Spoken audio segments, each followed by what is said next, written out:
আসসালামু আলাইকুম। আমি আজকে আপনাদের জন্য অনেক সুন্দর সুন্দর জামার ডিজাইন নিয়ে আসছি।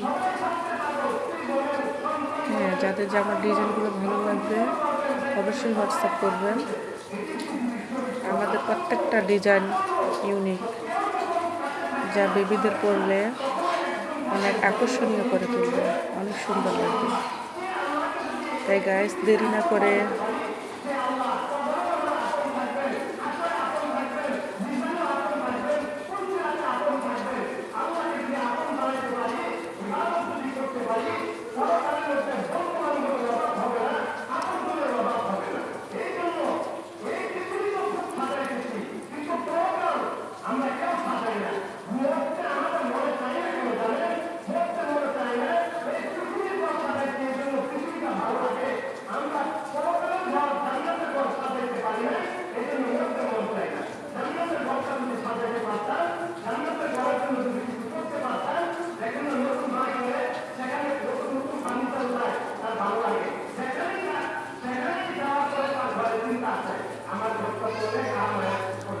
আমি ভয় করে